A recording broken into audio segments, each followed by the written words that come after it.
I've entitled this Social Pathology. I decided to use the metaphor of disease to describe the current state of social affairs and the trends it foreshadows and perpetuates. I was first introduced to this idea of relating social disease to a social state, to a cellular state by a man named John McMurtry, who wrote a book called The Cancer Stage of Capitalism. The rationale is pretty simple. just as human beings have to deal with pathogens, Invading and harming their life system, so too does the social system we all share. Of course, these societal diseases are not generated by ways of physical germs or the like. Rather, they come in the form of presupposed principles of preference, cultural memes that transfer from one to another based on values and hence belief systems. These memes, or patterns of perspective and behavior, are what eventually result from or comprise the cultural manifestations around us, such as the ideas of democracy, Republicans, Democrats, the American dream, etc. In Chapter 1, we will examine the symptoms. And hence diagnose the current stage of disease we are in. Then in Chapter 2, we will establish a prognosis. Meaning, what can we expect from the future as the current pathogenic patterns continue. And finally, in Chapter 3, we will discuss treatment for our current state of sickness. And this is where the concept, of course, of a resource-based economy will be initially examined. However, as an introduction to this, I'm first going to describe what I call the invisible prison. This is the closed intellectual feedback system, if you will, that consistently slows or even stops new socially altering concepts from coming to fruition, stops progress. Let me explain. The social order as we know it is created out of ideas, either directly or as a systemic consequence. In other words, somebody somewhere did something which generated a group interest, which then led to the implementation of a specific social component, either in a physical form, philosophical form, or both. Once a given set of ideas are entrusted by a large enough group of people, it becomes an institution.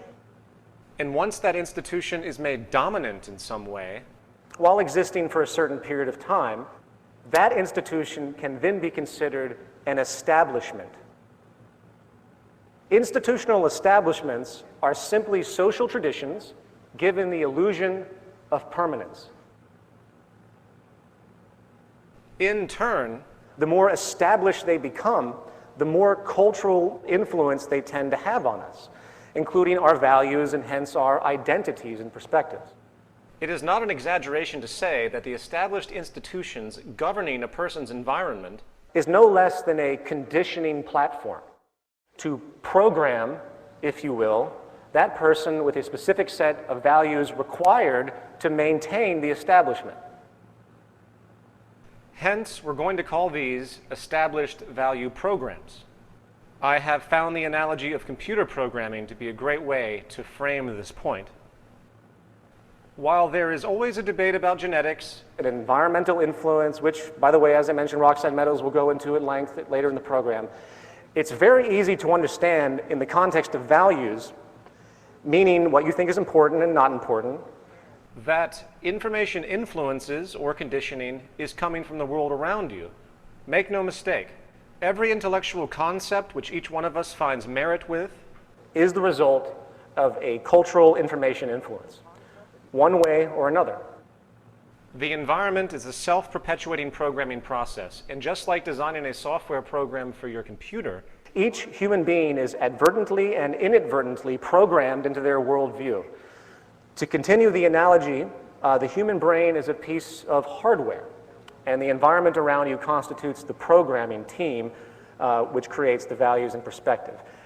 Every word you know has been taught to you one way or another, and thus every concept and belief you have is a result of this same influence. Jacques Fresco once asked me, "How much of you is you?" The answer, of course, is kind of a paradox. For either nothing is me or everything is me. When it comes to the information I understand and act upon. Information is a serial process, meaning the only way that a human being can come up with any idea is through taking in dependent information that allows that idea to be realized. We appear to be culturally programmed from the moment we come into this world to the moment we die. And I'm not going to drill it in much more than that. However, consequently, the cultural attributes we maintain as important values are most often the ones that are reinforced by the external culture. I'm going to say that again.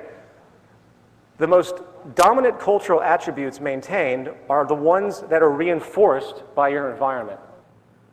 If you are born into a society which rewards competition over collaboration, then you most likely will adopt those values in order to survive.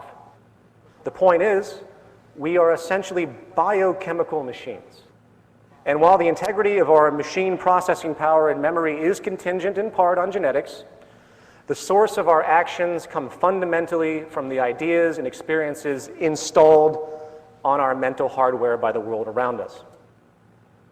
however, our biological computer, the human mind, has an evolutionarily installed operating system, if you will, with some seemingly difficult tendencies built in, which tends to limit our objectivity and hence our rational thought process. This comes in the form of emotional inclinations. You know, I'm sure many people here have heard the phrase, be objective. No human being can be fully objective. That's one of the important things I learned actually from Mr. Fresco. Therefore, there is a very common propensity for us humans to find something that works for our needs, Given this social structure, and then to hold on to it for dear life, regardless of new conflicting information which might rationally expect a logical change to occur. Change tends to be feared, for it upsets our associations. And by the way, when it comes to maintaining income in the monetary system, you see this propensity in full force, which I will talk about a lot more later. Therefore, anytime someone dares to present an idea outside of or contrary to the establishment programming, the reaction is often a condemning of the idea as blasphemy or undermining or a conspiracy or simply erroneous. For example, in the academic world, investigation often becomes confined to Self-referring circles of discourse, closed feedback loops, which assume that the foundational assumptions of their schools of thought are empirical. And only these experts, as defined by their established credentials, are considered viable authorities, therein often dominating influence over the public opinion. This is a doctor named Ignaz Semmelweis, and please excuse my lack of Hungarian pronunciation, but he was a physician who lived in the mid-1800s who performed childbirths. Through a series of events, he realized a pattern, that there was a relationship with the transfer of disease and the fact that the doctors of the times never washed their hands after performing autopsies. The doctors of the time would handle dead bodies in the lower elements of the hospitals, and then they would go up and they would perform childbirths without washing their hands. So this doctor, realizing this pattern, he started to tell his colleagues about this. He's like, hey, you should wash your hands before doing this, before performing any type of surgery or childbirth, especially after handling a dead body. He was laughed at. He was laughed at and ignored. He published papers, and they were dismissed and ridiculed. And after many years of trying this issue, he was finally committed to a mental institution, where he died. It was many years after his death, when Louis Pasteur developed the germ theory of disease, that his observations were finally understood, and people realized what a horrible mistake had been made. In the words of John McMurtry, professor of philosophy in Canada, in the last dark age, one can search the inquiries of this era's preserved thinkers from Augustine to Occam and fail to discover a single page of criticism of the established social framework, however rationally insupportable feudal bondage, absolute paternalism, divine right of kings, and the rest may be. In the current final order, is it so different? Can we see in any media or even university press a paragraph of clear unmasking of the global regime that condemns a third of all children to malnutrition with more food than enough available? In such an order, thought becomes indistinguishable from propaganda. Only one doctrine is speakable, and a priest caste of its experts prescribe the necessities and obligations to all. Social consciousness is incarcerated within the role of a kind of ceremonial logic operating entirely within the received framework of an exhaustively prescribed regulatory apparatus protecting the privileges of the privileged. Methodical censorship triumphs in the guise of scholarly rigor, and the only room left for searching thought becomes the game of competing rationalizations.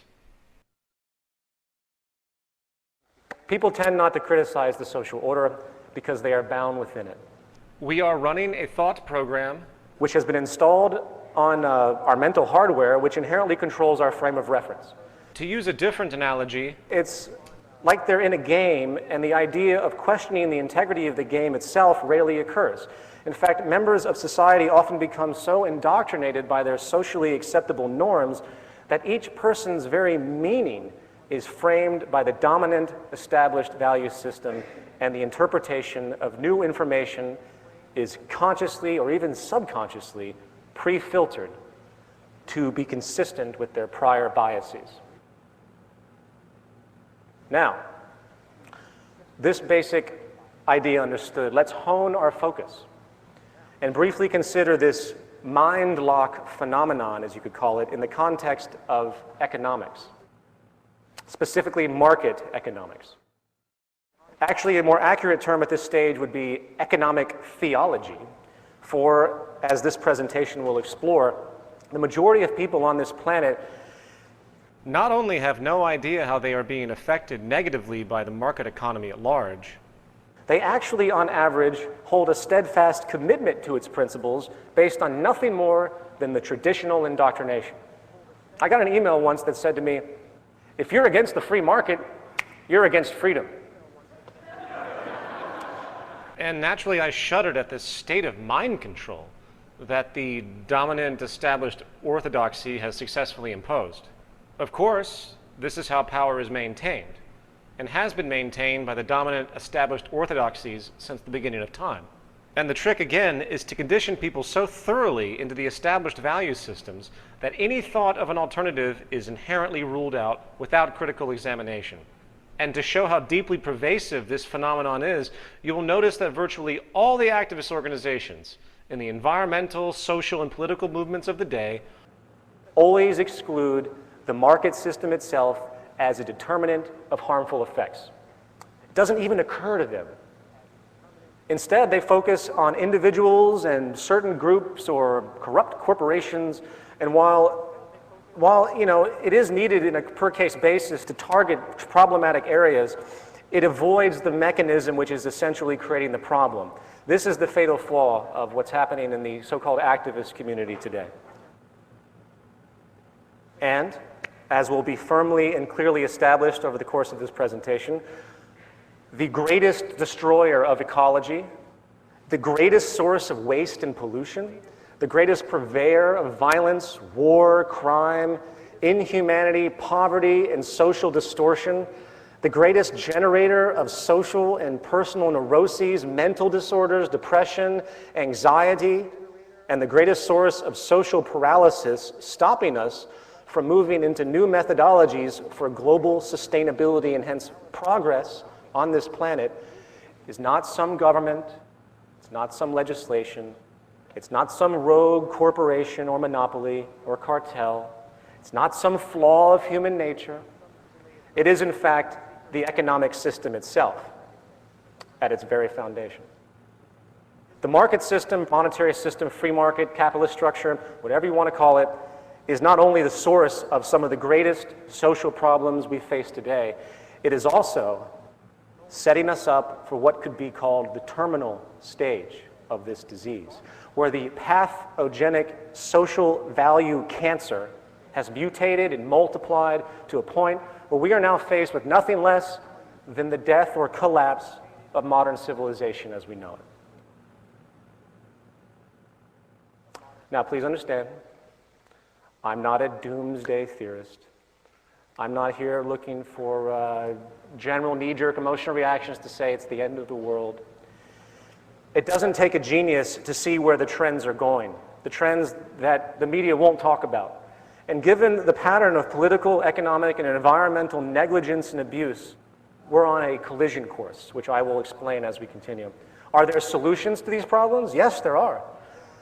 But they are so far outside of the status quo And a threat to those in power both politically and economically that they are just outright dismissed as irrational and absurd.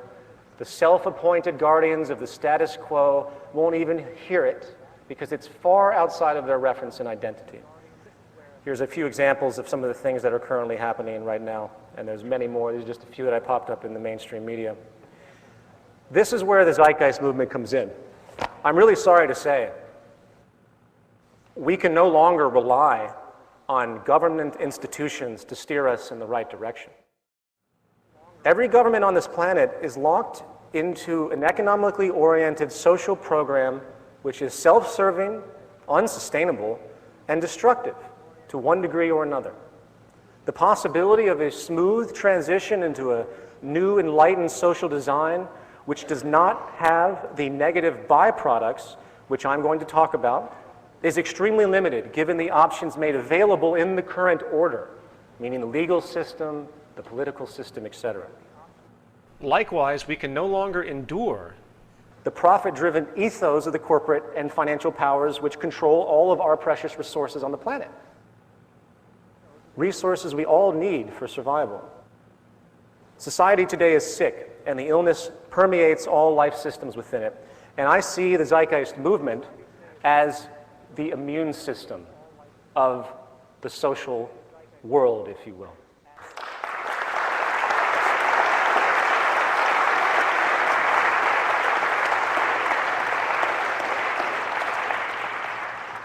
Thank you. Chapter 1, Diagnosis. Before I begin this analysis of the social condition, we need to first consider the problem of value and cultural relativism. People today tend to think that their ideas are equal to others' ideas, regardless of supported information.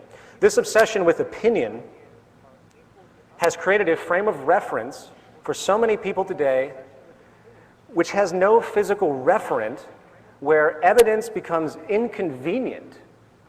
And ultimately, people think that everything is equal. And you get this argument a lot, and I'm sure you've all experienced this. It's a very, very specific point. Everyone is not equal in their opinion. It's impossible, as quaint and convenient as such a concept might seem. The ultimate question becomes, what actually deserves belief?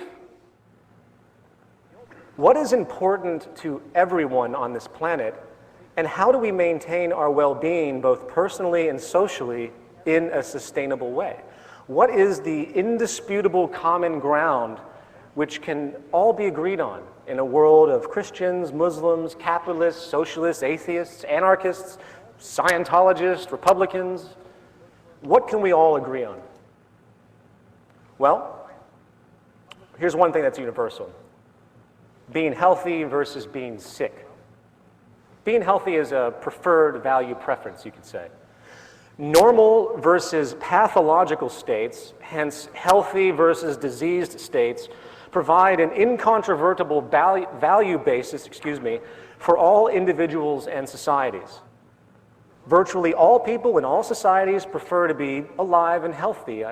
Last I checked. There is no cultural relativism about whether having good food to eat, staying away from cancer, or having unpolluted water to drink is a good value to have. Therefore, our analysis of the health of society is not going to be based on GDP, the Consumer Price Index, the state of the stock market, economic growth, unemployment levels, or employment levels, free trade agreements, or any other commonly referenced economic attribute used to claim that society is improving or growing. Instead, we will examine things that actually matter, such as rates of disease, poverty, social capital, trust, conflicts, corruption, planetary depletion, pollution, murder rates, life expectancy, educational performance, imprisonment rates, drug and alcohol abuse, mental illness, etc. These are things that actually matter. So let's begin. Contrary to popular belief, evidence now shows that our early human ancestors, which predate the Neolithic Revolution, really didn't live in a state of perpetual conflict and extreme scarcity as many anthropologists early on had assumed. In fact, hunter-gatherer societies were in a very unique arrangement, immersed in both a restrictive yet self-regulating environmental paradigm. Before the advent of agriculture, there was very little control over what was available. You didn't have agriculture, you couldn't control the environment. So what happened is a natural balance was in order. And the societies themselves seem to reflect this balance by having, in fact, non-hierarchical, non-competitive, leaderless social structures. In fact, it has been found that their value systems, their social values, were essentially based on equality, altruism, and sharing. And they literally forbid upstartism, dominance and aggression, and egoism.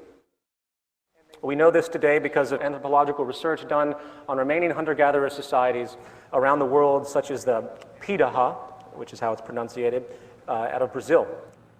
Amazingly, it appears that well over, and this is an important point, for anyone that tells you that the current system is natural, for well over 90% of the human being's existence, human species' existence, on this planet as we know it, we were within social organizations that did not use money, that did not have hierarchy, and they even had counter-dominance strategies where the majority would work together to shut down any individual that was trying to gain power and control. Pretty much a reverse of what we have today. The Neolithic Revolution changed all of that. It provided human beings with an ability to control their environment more intently.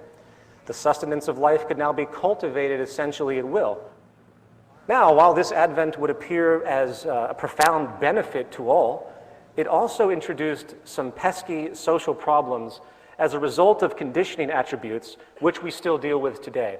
In the view of anthropologist and professor of neurology at Stanford University, Dr. Robert Sapolsky, hunter-gatherers have thousands of wild sources of food to subsist on. Agriculture changed all of that, generating an overwhelming reliance on a few dozen food sources. Agriculture allowed for the stockpiling of surplus resources and thus, inevitably, the unequal stockpiling of them, stratification of society, and the invention of classes. Thus, it has allowed for the invention of poverty. Since this dramatic change in the structure of human society, the creation of imbalances has continued, and social stratification and income inequality are now staples of the modern world, as we all know. In fact, many who are unfamiliar with human history would probably consider these attributes, again, to be part of some natural human order. It's so pervasive today.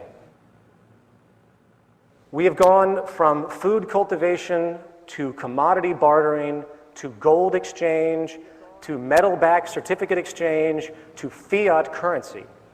We went from a system with values reflective of true natural processes to a system of values based on certificates of ownership traded for income on their own, virtually, or I would say not even virtually, completely decoupled from physical resources. And we have come from a world based on necessity and social drive for preservation and sustainability to a world based on strategic manipulation, pointless materialism, and an obsession with property and ownership. In the words of historian, philosopher David Hume, the first man who, after enclosing a piece of ground, took it into his head to say, "This is mine," and found people simple enough to believe him, was the real founder of civil society. How many crimes, how many wars, how many murders, how many misfortunes and horrors would that man have saved the species who, pulling up stakes, or filling up the ditches, excuse me, should have cried to his fellows, "Beware of listening to this impostor. You are lost if you forget that the fruits of the earth belong to us all, and the earth itself to nobody."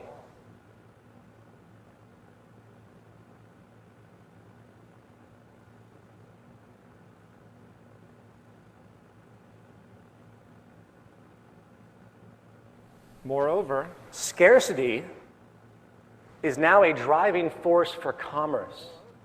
In our system, scarcity equals profit. the less there is of something, the more it can be valued in terms of money. In other words, abundance is a negative thing in the profit system. In the words of anthropologist Marshall Shallens, the market industrial system institutes scarcity in a manner completely unparalleled and to a degree nowhere else approximated, where production and distribution are arranged through the behavior of prices and all livelihoods depend on getting and spending. Insufficiency of material means becomes the explicit, calculable starting point of all economic activity. Likewise, I would like to point out as a simple aside that the money supply in America at all times has less in value than the outstanding transactions required. In other words, there isn't and never will be in the American money supply or most other money supplies on the planet enough money in existence at any one time to cover the outstanding transactions within the economy. Money is created out of debt through loans, and interest is charged for those loans, whether it is a government bond or a personal home equity loan. If every single debt was called in right now in our economy, there would be an enormous amount of money that is literally impossible to pay back in domestic currency. This is a central reason why stratification and inequality is literally built into our system. The inherent scarcity of the money supply itself, imagine that. In this system, bankruptcy isn't some irregular byproduct that negligent people just happen to stumble into. It is an inevitable built-in attribute. It's a game of musical chairs. I hope that's clear.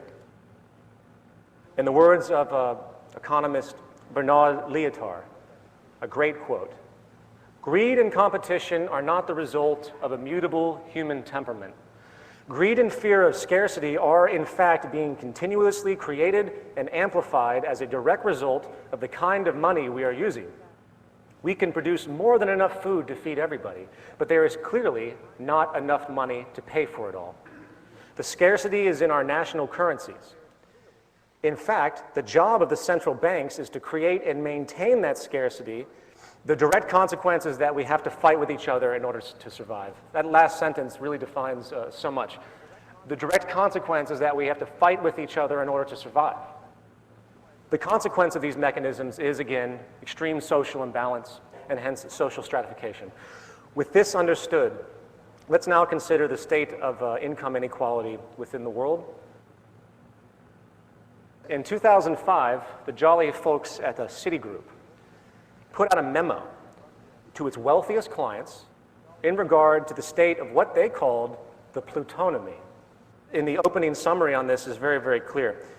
The world is divided into two blocks, the plutonomy and the rest. The US, the UK, and Canada are the key plutonomies, economies powered by the wealthy. A plutonomy is defined as a society where the majority of the wealth is, of course, controlled by an ever-shrinking minority.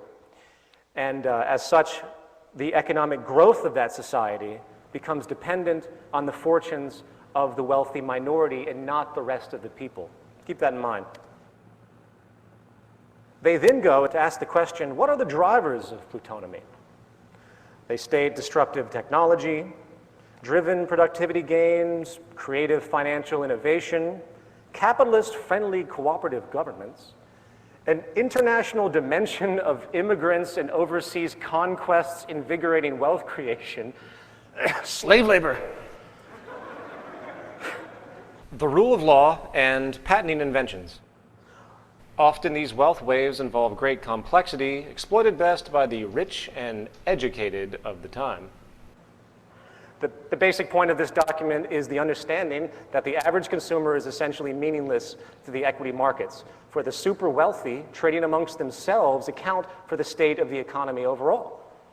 They state, in a plutonomy, there is no such animal as the US consumer or the UK consumer, or indeed the Russian consumer. There are rich consumers, few in number, but disproportionate in the gigantic slice of income and consumption they take. There are the rest, the non-rich, the multitudinous many, but only accounting for surprisingly small bites of the national pie. They continue. This is why, for example, we worry less about the impact of high oil prices on aggregate consumption. Clearly, high oil prices are a burden for most parts of our communities. However, without making any moral judgment, income inequality being what it is just makes this group less relevant to the aggregate data. The conclusion? We should worry less about the average consumer, say the 50th percentile, what they're doing, when that consumer is, we think, less relevant to the aggregate data than how the wealthy feel and what they are doing. This is simply a case of mathematics, not morality. You got to hand it to him for being honest. Now, before I go any further, let me clarify a bit. Plutonomy, as the Citigroup documents describe, and these are very long-winded documents, is of course the state of extreme imbalance, so extreme in certain countries that the investment community has little regard for the average person's consumption habits. In other words, the preference mutation has occurred as a result of the financial incentive system, where the consumption patterns of the general population become nearly obsolete in the interests of the wealthy, where they, the wealthy elite, the plutonomy, can now just trade amongst themselves and forget about the lower classes. In other words, so much money is being moved around between the rich that the public consumption patterns are nearly irrelevant.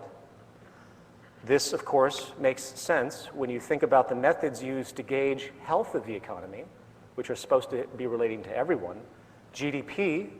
GDP is basically calculated by how much money people spend or make on a given good or service.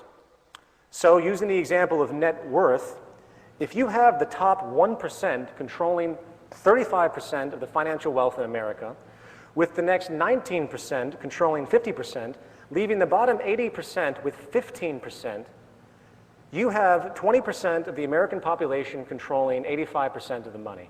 And this is what Citigroup figured out. This very small section of the population is what actually powers everything. What this means is that the financial system has little incentive inherently to care about the actions or well-being, essentially, of 80% of the public. And since we all know that the financial system is the most powerful influence on most governments in the world, especially the US government, you begin to see that the only concern the ruling class has with regard to the majority of the population is merely to keep us complacent enough so a backlash does not occur. And I'm not projecting this. Citigroup makes us very aware of this explicitly when they state, we see the biggest threat to plutonomy as coming from a rise in political demands to reduce income inequality, spread the wealth more evenly, and challenge forces such as globalization, which have benefited profit and wealth growth. But don't worry, they're not too concerned. Our conclusion? The three levers governments and societies could pull on to end plutonomy are benign.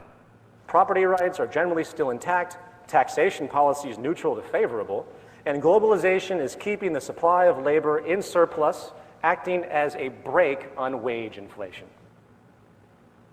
They summarize the heart of our plutonomy thesis that the rich are the dominant source of income, wealth, and demand in plutonomy countries such as the UK, US, Canada, and Australia, countries that have an economically liberal approach to wealth creation. We believe the actions of the rich and the proportion of rich people in an economy helps explain many of the nasty conundrums and fears that have vexed our equity clients recently, such as global imbalances or why high oil prices haven't destroyed demand.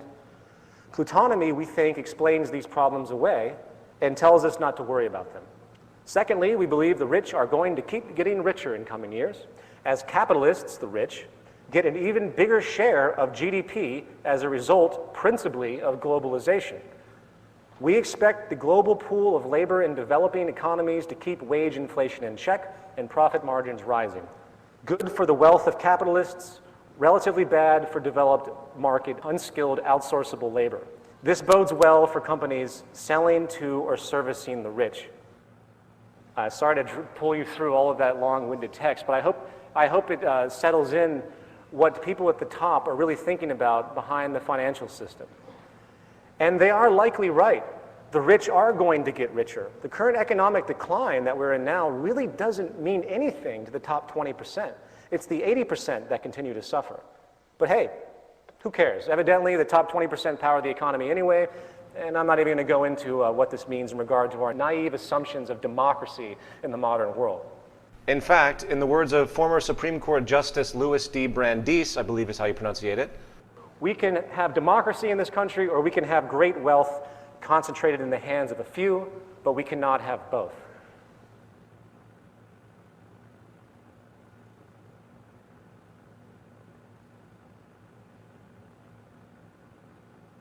Now, I bring all of this up as an introduction to what we're going to talk about in regards to social health. Coupled with this, however, I think a few stats should be digested. In 2007, chief executives of the largest 365 U.S. companies received well over 500 times the pay of the average employee. In many of these top companies, the chief executive is paid more in one day than the average worker makes in a year.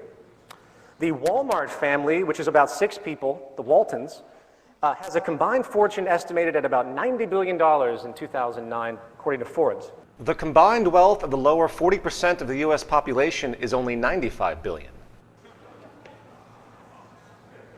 Also, the highest paid jobs on the planet are in fields of trading and investment, occupations which have no meaning whatsoever, create nothing.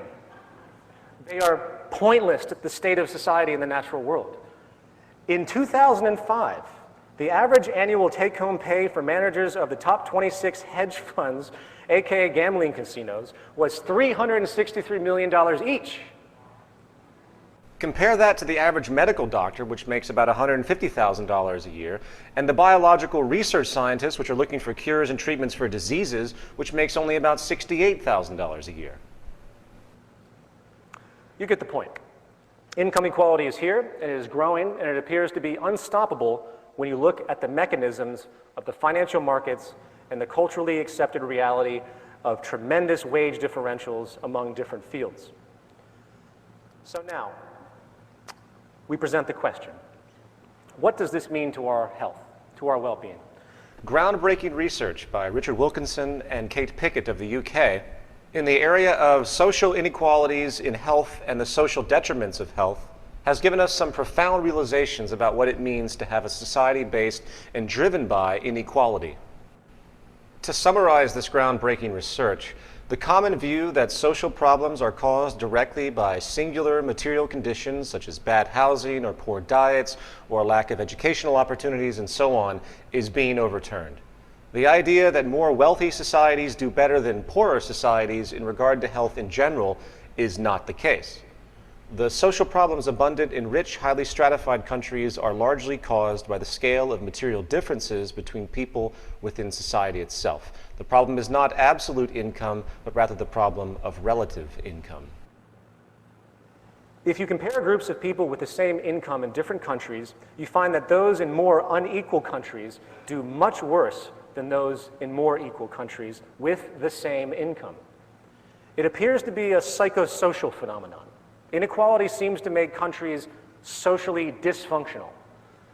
And as based on measures of societal health, crime rates, and well-being, it is safe to say, as you will see me point out, that really our current structure is nothing more than a social failure. Life expectancy. On this chart, we see a specific set of wealthy countries. I apologize for those that can't read this in the back. I'll do my best to point out what is going on here. Basically, the y-axis you see is life expectancy, and the x-axis is income inequality going from left to right, low to high. Life expectancy, bottom to top, of course, low to high. As you can see in this, Japan has the lowest amount of income inequality, but with a staggeringly high life expectancy. While Singapore, trumping only the United States in this particular set of countries analyzed, which are mostly wealthy countries, has the greatest income inequality, and the regression line in the middle shows clearly how the patterns moving from lower inequality to greater inequality reduces the life expectancy of all of these countries. Drug use. We see the United States as having the highest level of inequality based on the sample set, while also being within the top 4 of countries with the most illegal drug use: US, New Zealand, Australia, and the UK. While in the lower echelon, you have Japan, Sweden, and Finland, which have the least amount of inequality and the least drug use. Well, Greece is in there too. It's the trends that are important here. You can see the clear regression line. I want to expand on this particular one. The reasoning for this, there was a study done in 2002 with macaque monkeys. In this study, 20 monkeys were observed and analyzed in regard to social hierarchies that developed in different circumstances, noting which animals were dominant and which were subordinate. The result was that the monkeys that had become dominant had more dopamine activity in their brain than they had exhibited before they became dominant, while the monkeys that became subordinate showed very little changes in their brain chemistry. In turn, after teaching the monkeys how to administer cocaine to themselves through levers, it was found that the subordinate monkeys took in much more cocaine than the dominant monkeys. In other words, it's a form of self-medication. Let's continue on to mental illness. Mental illness is much more common in more unequal countries. Once again, we have the US at the peak of mental illness. We have Japan at the lowest echelon. As you can see from this chart, mental illness and inequality are very much correlated. A quick glance at SSRI antidepressant drug visits to doctor's offices among adults 18 years of age or older in the United States from 1995 to 2002 shows a clear trend of growing dependencies on antidepressants. The most common type of disorders, of course, are anxiety and depression. A psychologist by the name of Jean Twenge did an interesting study which proved that Americans are much more anxious than they used to be. A survey of college students from 1952 to 1993 across 52,000 students found that students today were more anxious, than 85% of the population at the beginning of the study, meaning 1952. By the late 1980s, the average American child was more anxious than the child psychiatric patients of the 1950s. As far as depression, a study called Time Trends in Adolescent Mental Health found that in Britain, depression among people in their mid-20s was found to be twice as common in a study of 10,000 or so people born in 1970. 10,000 people study, twice as common in 1970 as it was in 1958. It also found that in general, psychosocial disorders affecting young people have risen substantially over the past 50 years. In Germany, Italy, Japan, and Spain, 1 in 10 are deemed mentally ill in a year. In the UK, it's 1 in 5, and in the US, it's 1 in 4. Across entire populations, rates of mental illness are 5 times greater in the most unequal countries compared to the least equal. Now, of course, I know what you're saying. What about genetics? I think Richard Wilkinson summed it up very well. Although mental illness can be affected by changes in the levels of certain chemicals in the brain, nobody has shown that these are actually causes of depression, rather than changes caused by depression. Although some genetic vulnerability may underlie some mental illness, this cannot by itself explain the huge rise in illness in recent decades. Our genes cannot change that fast. And let's move on to the idea of trust. Another word for this is social capital.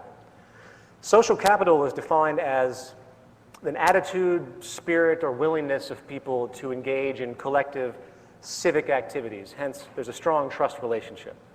As you can see in the chart, those that feel they can trust one another are much more common, naturally, in societies that have less inequality. This, of course, is beyond obvious, as I'm sure many would agree. Naturally, with greater inequality, people are less caring of one another. In fact, mistrust and inequality, I think, reinforce each other. Now, this point is probably enough for a 1-hour lecture in and of itself. What is a society if people cannot trust each other? It's important to realize that the idea of friendship and the notions that couple in with friendship, which is ultimately a quality of trust, is a characteristic completely opposed to the competition mentality and the economic theories of self-interest we see today.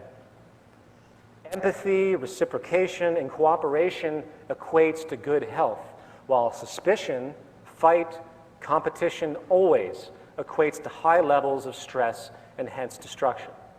As we'll talk about in a second, stress is one of the deadliest killers that we know of. It's a secret killer. And living in a society where you have to look over your shoulder and where you have to fight for everything that you have, where you have to question virtually every transaction given the initial assumption that the person might be trying to pull one over on you for their own betterment.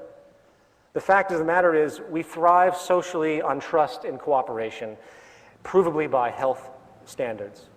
And social structures which create relationships based on inequality, inferiority, and social exclusion are inflicted with the greatest deal of social pain and neuroses.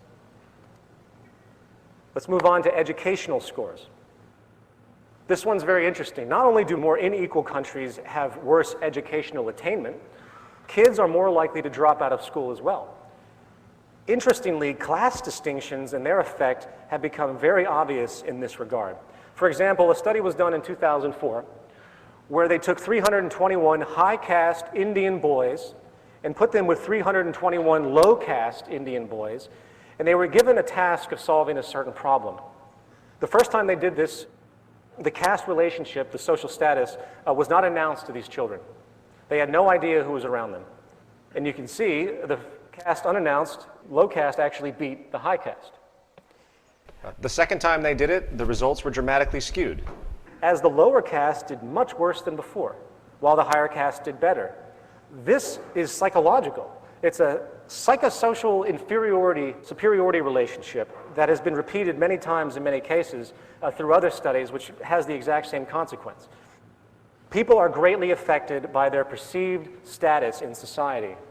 When we expect to be viewed as inferior, very often we perform as such. Homicide rates. As you can see, the United States blows everything out of the water when it comes to homicide rates. And obviously, if you look at the regression trend, homicide rates are naturally more common in unequal societies. In fact, violence itself is probably the most established attribute of social inequality over any of the things that we're talking about in these examples. James Gilligan, who was a prison psychiatrist for 25 years, and he is currently director for the Center for Study of Violence at Harvard University, had this to say about his experience dealing with violent criminals to the extensive length that he has. The prison inmates I work with have told me repeatedly, when I asked them why they have assaulted someone, that it was because he disrespected me. The word disrespect is central in the vocabulary, moral value system, and psychodynamics of these chronically violent men. I have yet to see a serious act of violence that was not provoked by the experience of feeling shamed and humiliated, disrespected, and ridiculed, and did not represent an attempt to prevent or undo this loss of face, no matter how severe the punishment. For we misunderstand these men at our peril if we do not realize they mean it literally when they say they would rather kill or mutilate others, be killed, than live without pride, dignity, and self-respect. They literally prefer death to dishonor. It's really easy to see how class relationships, and hence income inequality, can translate into feelings of humiliation, loss of control, disrespect, and ridicule.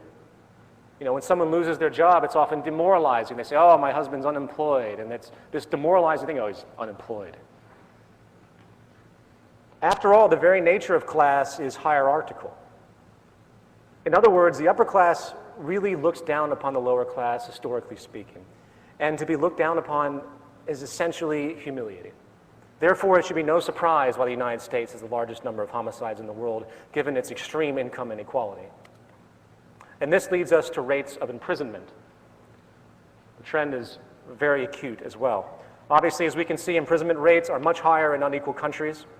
The more unequal the country, the more people in prison. However, what is interesting about this reality is that it doesn't just relate to rates of crime, which of course is more prevalent in unequal societies, but it also has to do with the punitive attitudes toward the so-called criminal elements of society. In other words, the more unequal the society, the harsher the punishments are for a given offense. And hence, more people are put into prison for longer periods of time than they are in more equal countries. Since 1984, the state of California has built 1 new school and 20 new prisons. As an aside, for those out there who think the prison system might serve some therapeutic rehabilitation role in the modification of human beings and human behavior, I would like to refer back once again to our prison psychiatrist James Gilligan for his perspective. He states, "The most effective way to turn a nonviolent person into a violent one is to send him to prison. The criminal justice and penal systems have been operating under a huge mistake, namely the belief that punishment will deter, prevent, or inhibit violence, when in fact it is the most powerful stimulant of violence we have yet discovered." Now, here's a very interesting one, social mobility. Social mobility has to do with the class relationship that you have upon your birth and how easy it is for you to move up out of that class or lower than that class during your life. In other words, if you're born into poverty, how much of a possibility do you have to become wealthy? Well, as you can see by this chart, the United States, home of the American dream, has the lowest mobility rate. Of all the countries in the sample set. There are very high odds that if you are born into poverty, you will stay in poverty. Likewise, if you were born into great wealth, you will stay wealthy most likely for the rest of your life.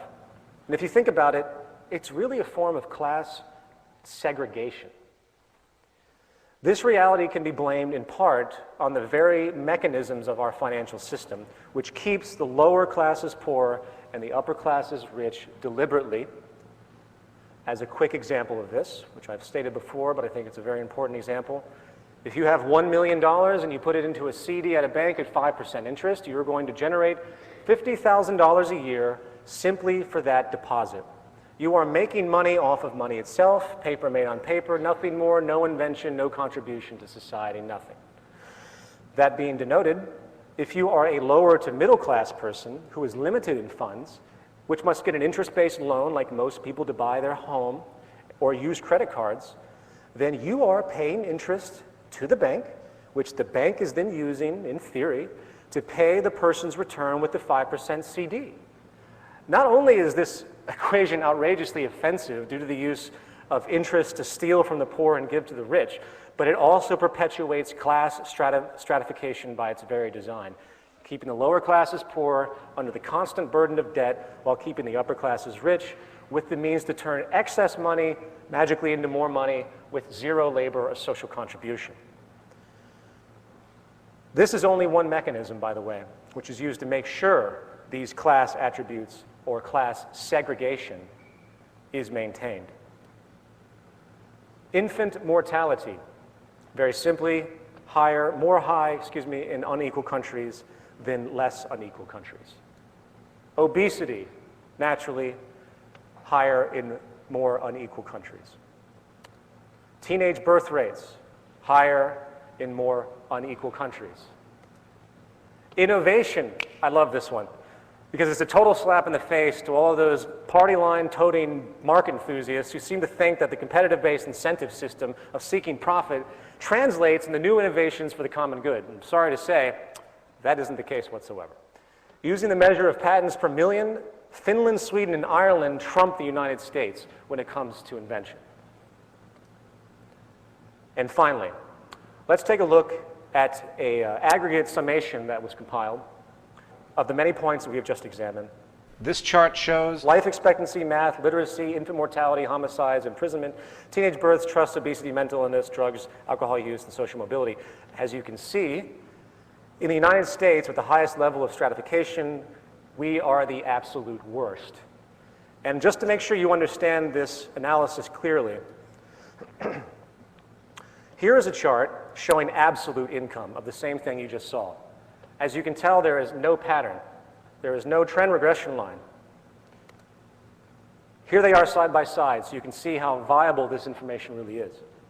The trend is very clear about the ramifications of inequality in a given country or social environment.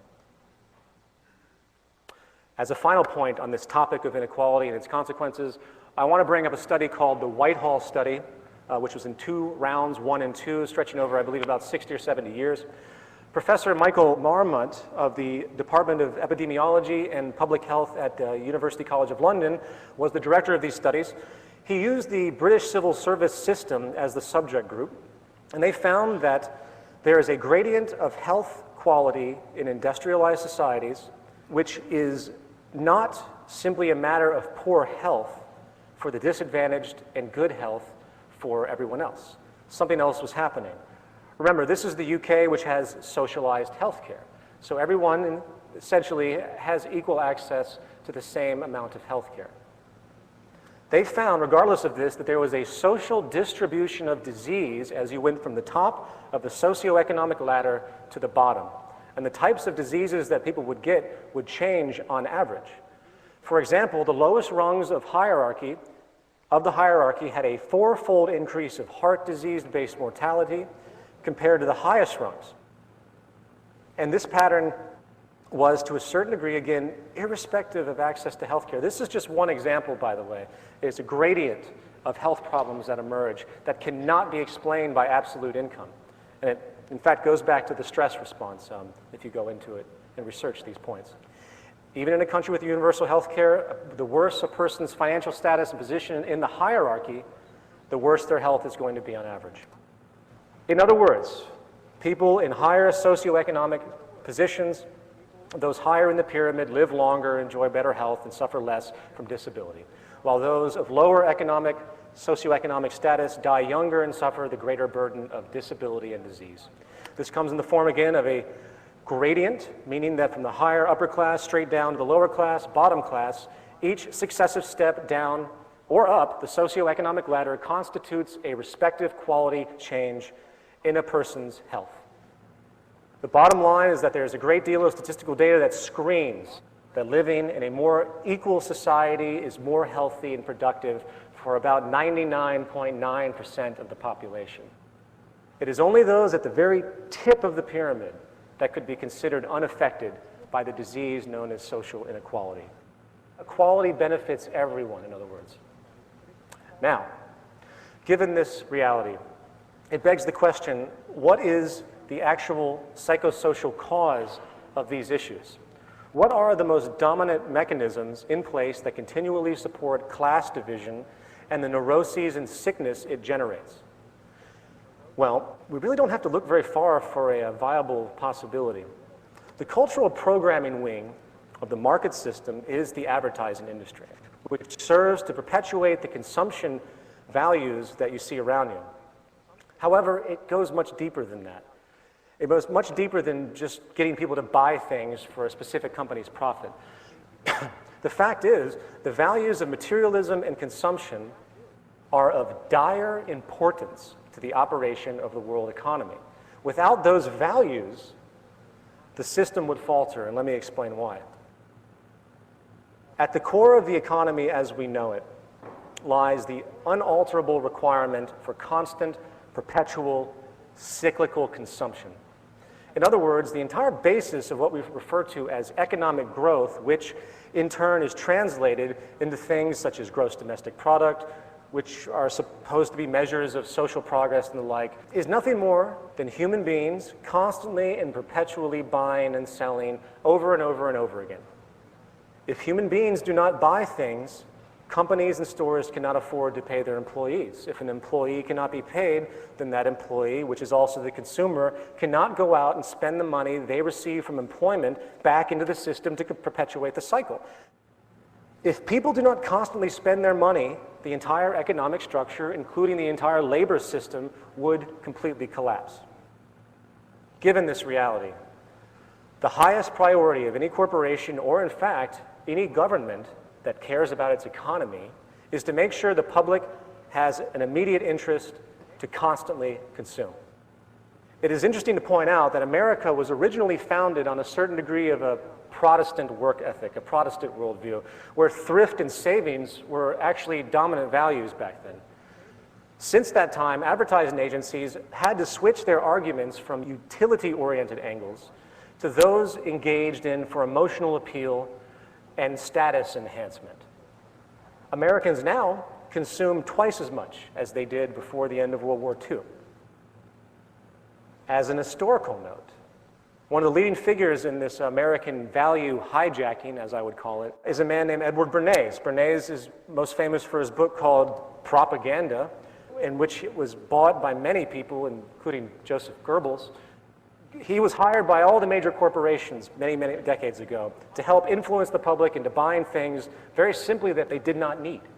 A new world of neurotic associations, such as materialism and conspicuous consumption, to quote Thorstein Veblen, was unleashed during this time and has grown and mutated dramatically. Today, human needs have become utterly perverted by the imposed, suggested wants generated by the consumption-provoking mechanism of marketing and advertising. The more dissatisfied and unhappy a population is, the better it is for advertising agencies and corporations. Consumerism feeds on a form of inferiority and self-consciousness. And that translates very literally into identity and social status. Amazingly, the indoctrination is so powerful that consumerism is regarded by most of society as reflecting some kind of basic human interest, as though it's a reflection of human nature. This, of course, is baseless. In fact, our neurotic need to shop and consume is actually a reflection of how deeply social we are and how influenced we are by the social programming and status orientation of possessions and appearances and everything else that's been pushed upon us. Okay, on this note, I'm now going to begin to transition the next section of this presentation. And to bridge that, I want to make a point that not only does the status-generated consumption patterns of most of the public, especially in America, cause a great deal of social stress, leading in part to many of the problems we have just analyzed, the propensity for constant, cyclical consumption, which again is required for the entire world economy to function, is also outlining trends which show a clear path to severe environmental problems and the continual breakdown of civilization as we know it, as we destroy all of our natural resources through this idiotic act of conspicuous consumption to fuel GDP. Part 2, prognosis. The prior points made about the well-being and quality of life issues associated with social imbalance is a big issue. However, to be fair, just because there's a propensity for an overweight, violent, diseased, mentally disturbed, selfish, untrusting, illiterate population does not necessarily translate into the consequence of social collapse, as we're beginning to see. So we're going to move on, putting the basic well-being of humanity aside for a moment and focus on the mechanisms of the social system itself and the larger order problems that are being generated. Okay, here's the deal. One of the most critical things to understand, without a shadow of a doubt, proves the unsustainable nature of our current social system and how it is on a collision course with nature, is this. Due to the way money and hence the market system functions, we are locked into an incompatible paradigm where two mutually exclusive operating principles, one, the need for constant consumption or infinite growth, collides with an unyielding finite planet and hence the physical laws of nature. You simply cannot have an infinite growth of commerce and hence consumption in a closed system such as the planet Earth. For all those that don't fully understand this, let me explain more. The planet Earth is basically a closed system when it comes to its resources.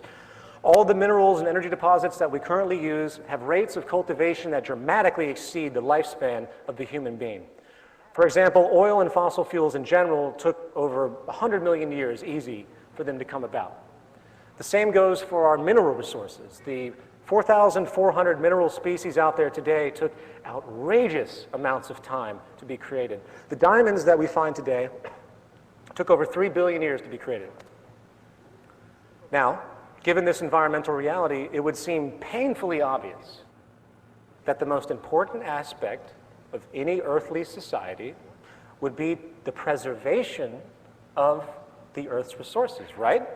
It would seem, in fact, that the entire basis of any economic structure would have as the #1 priority the preservation of the resources of the planet. Why? Because once it's gone, it's gone. For example, even at this stage of scientific inquiry, we cannot take a tire, which contains probably 6 or 7 gallons of oil, and convert it back into combustible fuel. So instead of having a logical system of resource management where we actually monitor the Earth's resources and try, as the human species, to strategically orient our use of these precious finite elements, we came up with something much more interesting. And it's called the infinite growth economic paradigm. In our current system, we grab as many resources as we can, we throw them into anything that we think someone will buy, and we try to manipulate each other into buying these things from us for profit. In fact, the entire basis of the free market ideology is using and exchanging as many resources as possible, as fast as possible, to generate as much money as possible, which in turn is used to exploit more resources over and over again. We've created a global money and profit-driven structure which consists of a circular exchange protocol, if you will, where money must move from the consumer to the employer to the employee, which is the consumer again, and the only way, again, to sustain this pattern, to keep people employed, the only way to keep people eating, the only way to keep GDP up, the only way to keep the stock market up, is through the mandate that goods and services, comprised, again, of our finite resources and energy, are constantly and perpetually used and sold ad infinitum, irregardless of purpose, utility, or respect for what we actually have. I couldn't possibly come up with a more destructive manner for organizing society. And the sad thing is, people don't see this whatsoever. They have been conditioned into ideologies. Capitalism, communism, socialism, well, guess what? Any social ideology, specifically economic, which does not directly relate to the resources of the planet in its doctrines explicitly, meaning the attributes of our environment which actually sustain our lives, is an inapplicable and thus irrelevant social ideology. Case in point, oil and fossil fuels. We live in a hydrocarbon economy, as I'm sure you all know. Our entire economic structure, meaning production, distribution, food cultivation, transportation, etc., is entirely based on energy from fossil fuels. There are 10 calories of hydrocarbon energy in every 1 calorie of food currently consumed in the industrialized world. This is M. King Hubbert, a geologist and, interestingly enough, a technocrat. M. King Hubbert predicted in the late 1940s that the United States would peak in its oil production in 1970. Of course, he was ridiculed, laughed at, and scorned by the scientific establishment. And unfortunately, he was right. The U.S. did peak in the 1970s.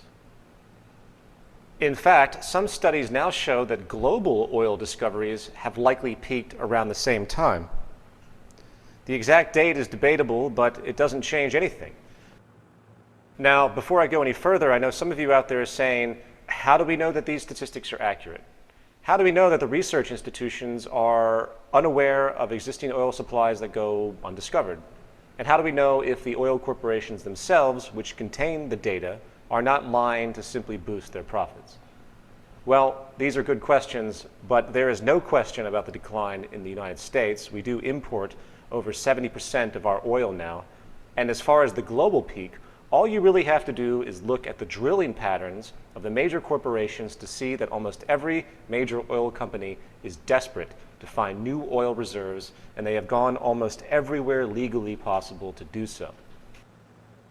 The oil on this planet, which took 100 million years to generate, regardless of what you believe about depletion rates, is going to run out one way or another. It is an unsustainable practice. And I won't even go into the obvious dangers associated with burning fossil fuels in regards to its environmental effects, which we're all hearing about today. As an aside, it is not at all irrational or hasty to consider that the peak oil issue just might have something to do with the fact that the United States, which consumes 25% of the world's energy while having only 5% of the population, has the largest permanent military bases in history situated in the Middle East with no evidence whatsoever of ever leaving this region. Obama has already stated that he is going to leave 50,000 troops in the Middle East indefinitely. This is the guy that got the Nobel Peace Prize. As we continue in the Middle East to probe and agitate countries which contain, guess what, the majority of the remaining recoverable oil on this planet, such as Iran. Give it some thought. Now, if you take for a moment to consider that peak oil and its relationship to the economic system and geopolitics might be relevant to the U.S. involvement in the Middle East, you'll tend to find the world starts to make a lot more sense. In the words of M. King Hubbard, we are in a crisis in the evolution of human society. It's unique to both human and geological history. It has never happened before, and it can't possibly happen again. You can only use oil once. Soon, all the oil is going to be burned and all the metals mined and scattered. This is obviously a scenario of catastrophe, but we have the technology. All we have to do is completely overhaul our culture and find an alternative to money. We are not starting from zero. We have an enormous amount of existing technical knowledge, just a matter of putting it all together. A non-catastrophic solution is impossible unless the society is made stable. This means abandoning two axioms of our culture, the current work ethic and the idea that growth is a normal state of life.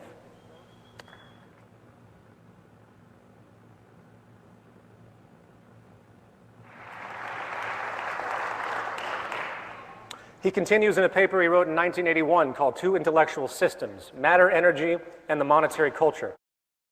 Hubbard writes, the world's present industrial civilization is handicapped by the coexistence of two universal, overlapping, and incompatible intellectual systems.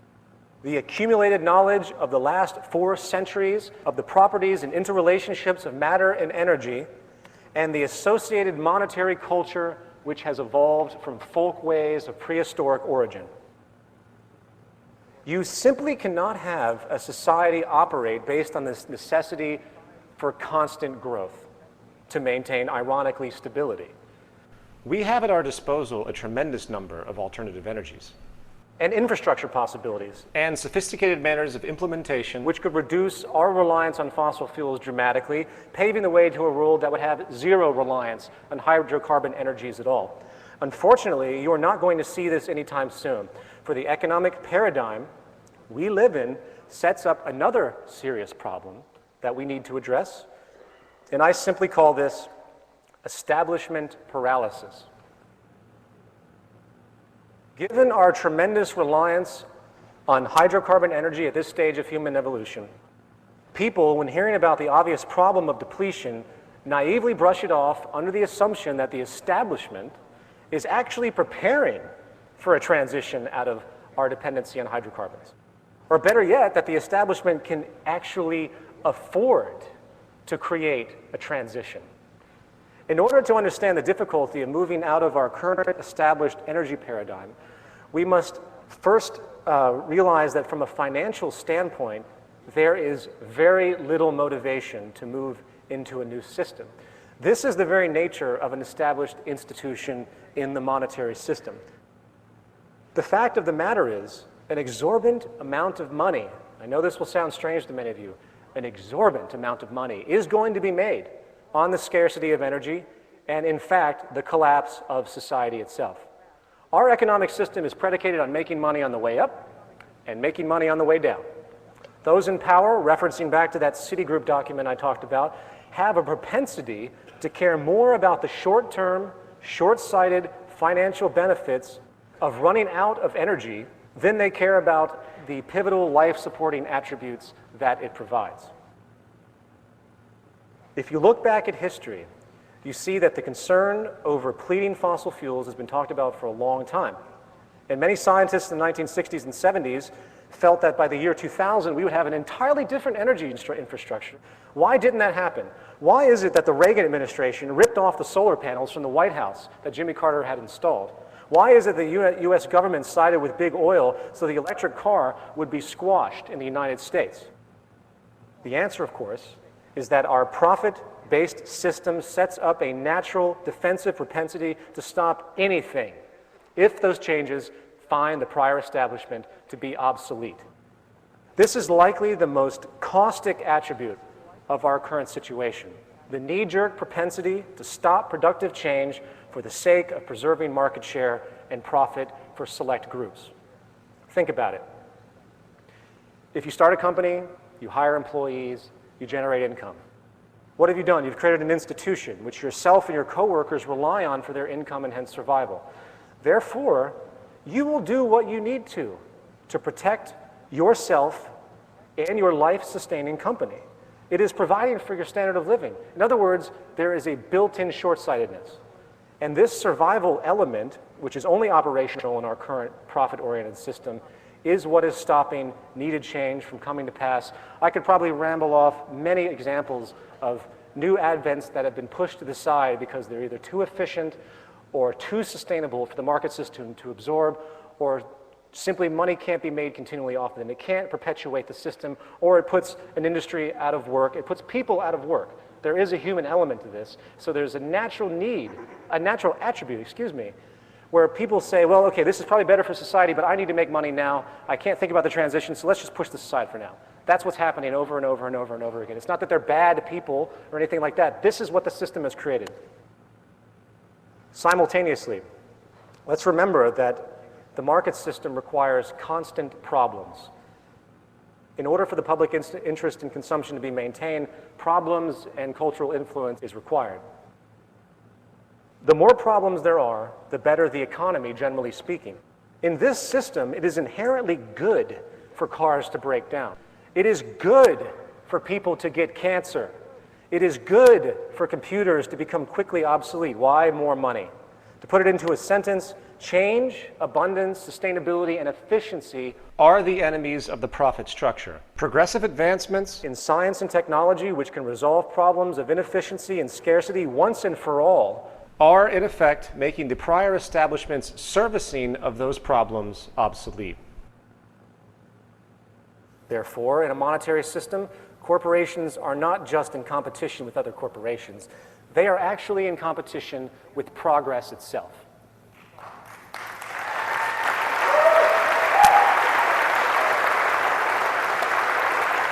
Thank you. And again, this is why it's so difficult to have any form of change in a monetary system. You simply cannot have a social convention where money is made off of inefficiency and scarcity and misery and expect a quick incorporation of new advents that can relieve these problems. Okay, with that understood, let's get back to the energy problem. The final issue I'd like to point out is this. Apart from the fact that there's a great deal of money to be made by the select few as the majority suffers, apart from the fact that the established energy institutions have little motivation to forego their profitability to alter society's energy mediums, is the very harsh reality that due to the outstanding debts globally right now, I think as we all know, the Earth is essentially bankrupt, as hilarious as that is, there is likely not going to be enough money to change anything. And I want everyone to think about this very critically. As exciting as the potentials are for renewable energy in the fields of solar, geothermal, tidal wave, and the like, potentials that have been documented thoroughly that will far exceed the global energy consumption by thousands of percent. We still have the serious problem in our current structure of financing the infrastructure to make this transition. How do we transition into a new infrastructure where every single government on this planet, every country owes money to someone else, where they're seen as systemic breakdown of bankruptcy starting to occur in Europe, and the United States is just a matter of time? Given the current state of affairs and the urgency of renovation, especially with peak oil, how can we possibly afford to make a transition to these renewable energies before the scarcity of oil begins to shut down due to excessive oil prices because of supply and demand? One study by a leading expert in Sweden predicts by 2030, the world will be using 10 barrels of oil for every new barrel discovered or extracted.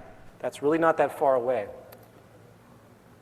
So, how can we expect the United States, with over $12 trillion worth of debt, barely able to cover its interest payments to other governments, with state bankruptcies occurring, near depression-level unemployment, cutting social programs. We're already selling off infrastructure to foreign countries. How can we expect to afford to move into a new infrastructure? I'm using energy as just a singular example. There's many other problems that we have to deal with. In 2008, the executive director of the International Energy Agency stated that it would take $22 trillion in investment to update the global energy supply infrastructure by 2030. $22 trillion. Where is that money going to come from? Do you really think that we're going to get away with just randomly printing more and more money in the central banks and expect no inflationary repercussions or debt collapse repercussions? Remember, all money comes into existence from loans. There has to be an initiator. Every single dollar in all of your wallets is owed to somebody by somebody. And this, again, leads us into the heart of the disease. The economic, monetary-based system, or the game, as I like to call it, because that's all it is. That's all it ever was, a game. And we can change the game anytime we want. We just need to convince those who are winning the game to put down their pieces for a moment and ask themselves if the game they are playing is really going to reward them in the long run. In a report coming out of the AFP, there is growing evidence that the current rate of our resource exploitation indeed has a time frame. The report states, quote, "As it is, humanity each year uses resources equivalent to nearly 1.5 Earths to meet its needs." Said the Global Footprint Network, an international think tank, we are demanding nature's services, using resources and creating CO2 emissions at a rate 44% faster than what nature can regenerate and reabsorb. This means that it takes the Earth just under 18 months to produce the ecological services humanity needs in 1 year. And if humankind continues to use natural resources and produce waste at its current rates, we will require the resources of 2 planets to meet our needs by the early 2030s. A gluttonous level of ecological spending, in their terminology, that may cause major ecosystem collapse, the report said. Now, by the way, I want to point out that people hear that and they have a Malthusian notion. They think that our consumption patterns are somehow inherent and they're not going to change. I read a statistic recently, and for my new film, I'm going to do a huge section on waste attributes of certain industries. And what I've come to find is that of all the production that's done, on average, 75% is waste. 75% is waste. Of all the materials that are created and put into circulation and taken out, 90% of those end up in landfills, I believe, within 6 months. This isn't about some natural human thing that we're doing. This is about the social system's obsession with constantly consuming for the sake of economic growth. In an analysis done by the IRRC, by 2025, it's predicted that 2/3 of the world will experience water scarcity. 2/3 of the world by 2025. Many seemingly wealthy countries are already turning to desalination processes. In turn, over 1 billion people are starving on this planet. Do you, with everything that we have discussed, think that any of these things are going to get better, given our current financial crisis? And again, in case you haven't figured it out, the problems of water scarcity and food scarcity is indeed 100% economic. There are many types of desalination processes which could take salt water and convert it into clean water in all of these poor countries. But guess what? No one has any money to implement these types of solutions in poor countries. The same goes for food. We've gotten to a point with scientific invention that we don't even need arable land anymore, which, by the way, is eroding at a rate about 1 inch a year due to the abusive agricultural methods that are being utilized. Please note, it takes about 500 years for fresh topsoil to emerge. Hydroponics and aeroponics alone, if applied correctly, could provide for all the world's people without the wasted water resources in part and the excessive need for nitrogen-based fertilizers. In fact, you could build these facilities on the land that is depleted in stories. You could have skyscrapers, if you will, of organic food production on an industrial level. But once again, who has the money to do that? And on an extremely enraging and sad note, the more we experience social breakdown, the more human exploitation, crime, and abuse will occur. While here in America we think that slavery was abolished many decades ago, the fact is there are now more slaves in the world than any time in human history given the definition of slavery. However, this time it doesn't come from the form of owning people, it is simply the globalization attribute of exploitation for cheap labor. I'm going to stop here as far as talking about the negative attributes inherent in our system, along with the ongoing social collapse, which, by the way, I personally can't see an end to for a very long time, if at all, frankly, until we move into something more sustainable. The personal and private debts, for example, are so high right now that it's going to take a number of bubbles to burst before any type of so-called stability is going to occur. Anyway, before I go on to the final section of this talk, which is essentially an introduction to the Venus Project and a resource-based economy, let me summarize by saying that the monetary paradigm, economic structure as we know it, is again the basic systemic source of the majority of the world's problems we have around us.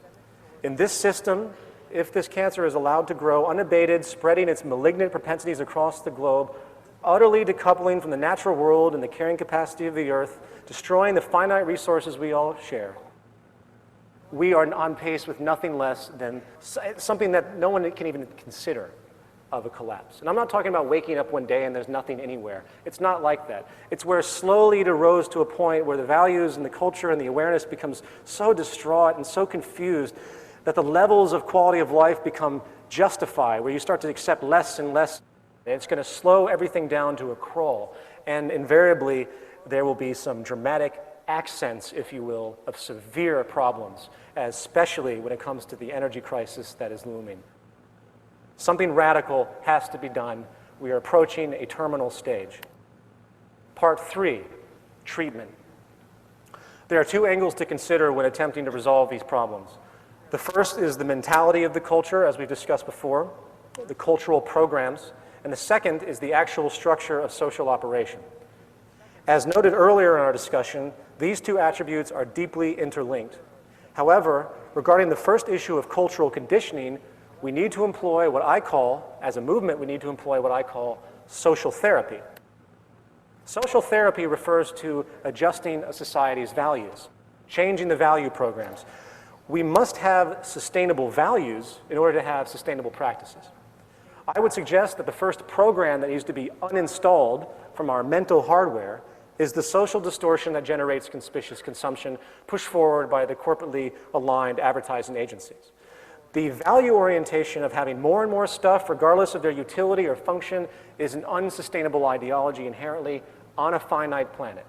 Consumerism and materialism, again, are sicknesses, culturally created to perpetuate the cyclical consumption needed to fuel the market and labor system.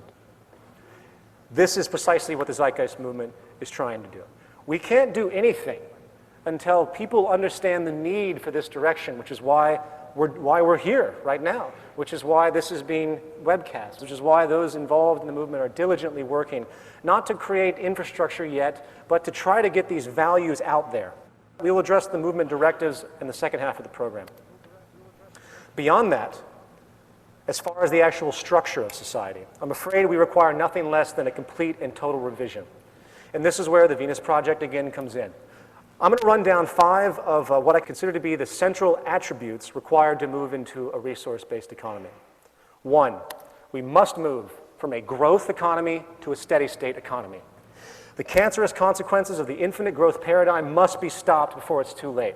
In the final analysis, given our technological ingenuity at this stage, we propose the absolute elimination of the monetary system itself. There's no reform possible to stop what the system is doing.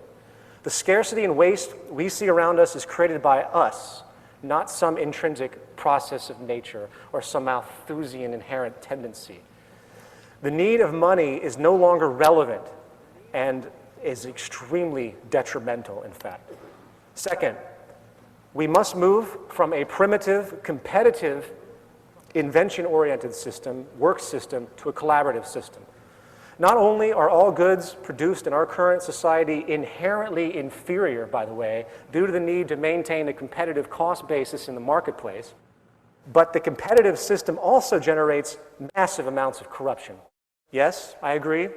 The incentive to compete does produce some improved goods and services to a certain degree, but that positive is utterly overshadowed by the planned obsolescence, the inherent planned obsolescence, and the general environmental indifference generated by the necessity to stay ahead of someone else. As an aside, imagine for a moment if the top engineers of the major car companies, rather than competing, got together and decided to collaborate on making the best car possible at a given point in time.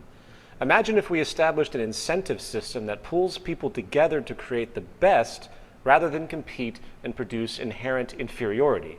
Think about that. An open source world where all lines come together and produce goods so everyone can benefit. Think about that, the progress would just be unbelievable.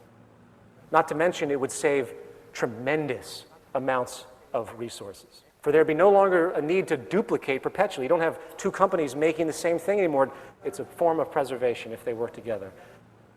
Third, we have to move from our piecemeal, dispersed industrial methods to a central planned system of streamlined functionality.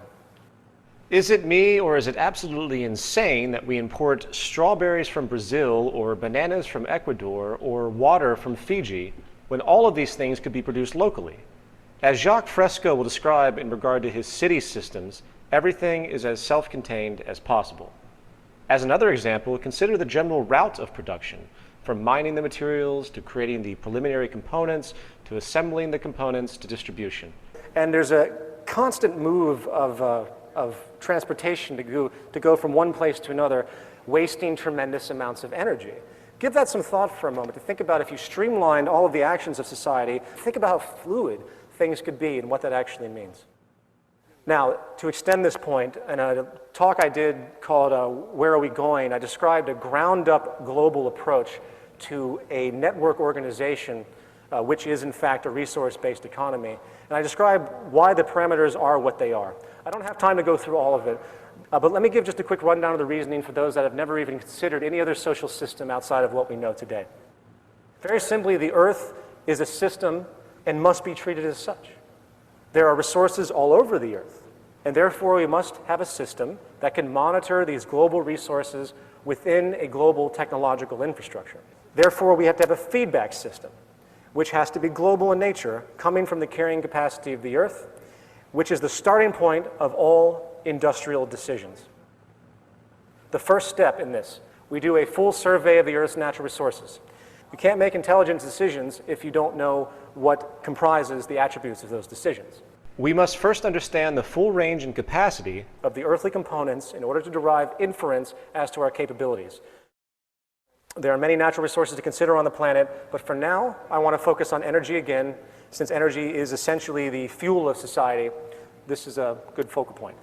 So what do? We scan the Earth holistically. Yes, we scan the entire planet, listing all relevant energy locations and potentials. The potentials, of course, to clarify, are based in part on the state of technology. I don't want to go into all the technical attributes of harnessing and things like that. For example, solar technology has dramatic potential at this stage due to the advent of nanotechnology. We are seeing a possible exponential increase in this potential where really small solar panels can have up to 97, 98% efficiency in the radiation that they pull in. Moving on. So we have this raw data. What do? We just rate each resource based on its renewability, pollution, and all the factors that have to do with the act of extraction and everything that goes along with it. It becomes self-defining, based explicitly on the goal of sustainability and maximum efficiency. Those resources that have the most negative retroactions are given the least priority in utilization. For example, fossil fuels are no longer needed. They're not renewable. They pollute the environment. Given the tremendous power of geothermal, wind, wave, and solar combined, there is, again, no reason to burn fossil fuels at all. Once we realize this, we move to our third point, distribution and monitoring. Energy distribution and infrastructure projects would logically be formulated based on technological possibility and, naturally, proximity to sources. In other words, if you have wind energy being utilized in Asia, it's not likely going to be delivered to Latin America.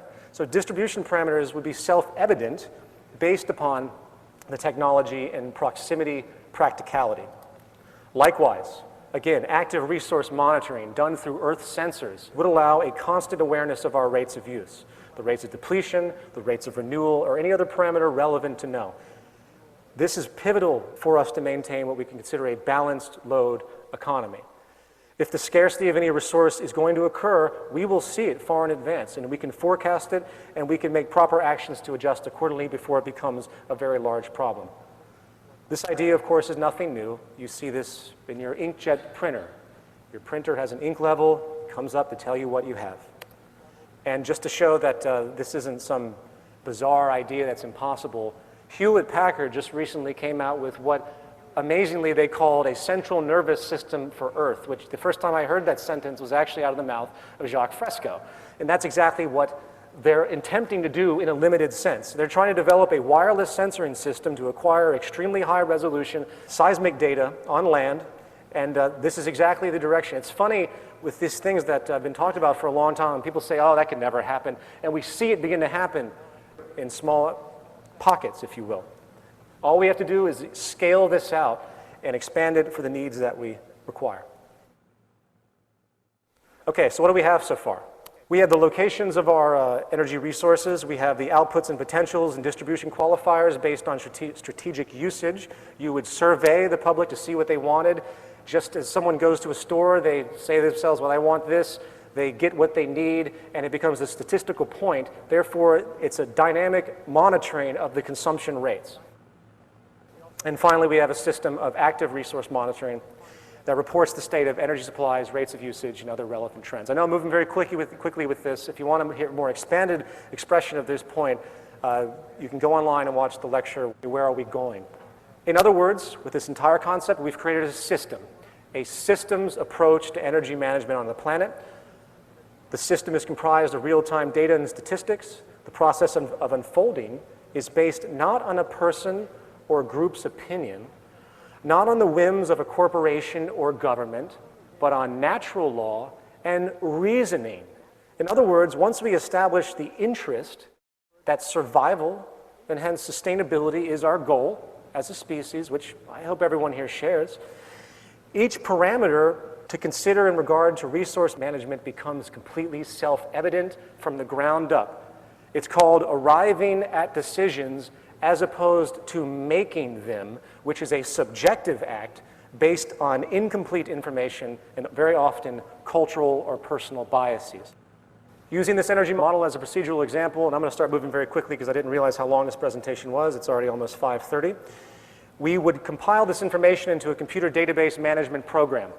And this will be the logical means to monitor and have automation systems to correct elements that are problematic.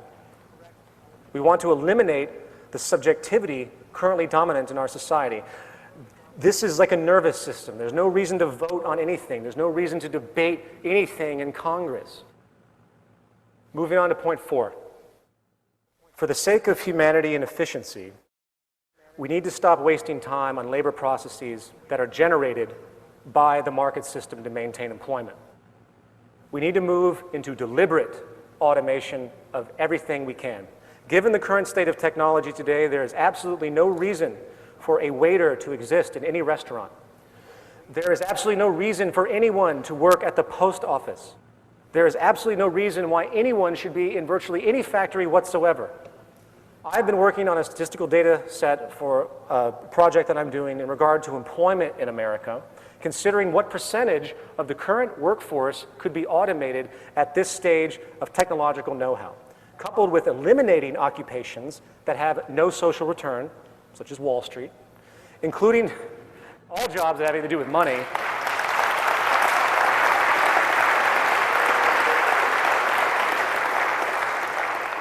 As Jacques will describe, our system has no money, there's no banks, there's no cashiers. I have recently come to the generalized conclusion, which I'm continually working on, but I'm going to throw it out there. I believe 65% of the American jobs could be eliminated tomorrow with the knowledge we have now. Not trend projections, which make things cataclysmic, but the knowledge we have now. But this isn't just a fanciful notion of say, oh, we can have more free time. There's also a social imperative here. It's a very critical thing to point out that historically speaking, the more that we have moved to automation or what's called mechanization in any industry, the greater the productivity. In fact, productivity is now inverse to employment in many sectors studied, which means it is socially irresponsible not to automate as much as possible, for it allows for greater abundance and efficiency.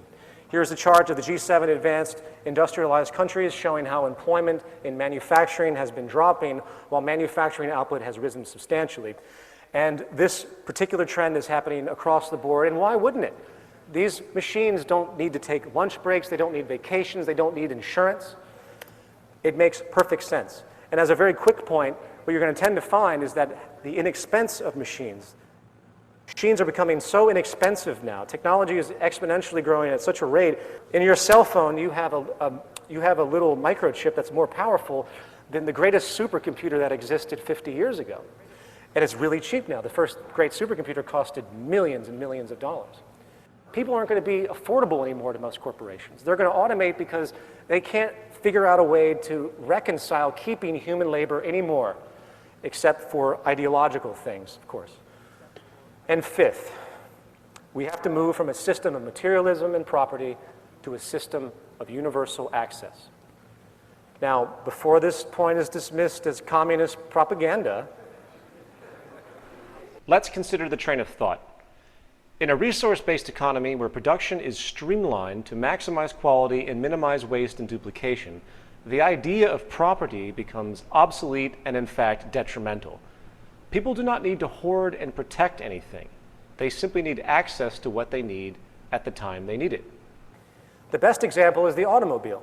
We've been finding in science now, there have been tests done of cars that can drive themselves. It's been tested, satellite-driven automobiles that can navigate very well, and Jacques talked about this years ago as well, using Doppler radar so cars simply cannot hit another car. These things are coming to fruition. So in the future, if you need to go somewhere, you call up the car that you need, it comes to you, you utilize it, and then when you're at your location, it goes back and helps somebody else. As opposed to sitting in some parking lot, wasting time and space for likely 80% of the automobile's life. This is what we do. We waste so much space and resources.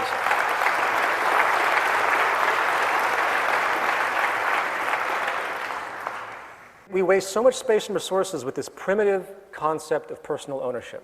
It is environmentally detrimental and socially inefficient. And by the way, property isn't an American or capitalist idea. It's really a primitive mental perspective generated from generations of scarcity. People claimed legal ownership because it was simply a form of protection. It's also controlled restriction, in fact. You know, no longer would someone need to live in one place. One could travel the world constantly, getting what they need as they move along. Anything needed is obtained without restriction. There's no reason to even steal something, and this is an extremely important point. How could you steal something that no one owns? You certainly couldn't resell it because there's no money. Right there, you have 95% of all crime gone.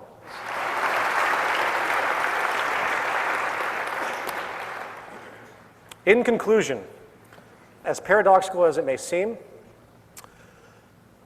the more efficient and conservative we become, the more streamlined we become, the higher the level of abundance we can generate for all of us. Today, around the world, many people often say, I wish we could live like Americans. I know you've heard this before. Well, no. The contrived, ostentatious orientation and conspicuous consumption patterns of the American culture should be despised by all other countries on this planet. We have 5% of the population.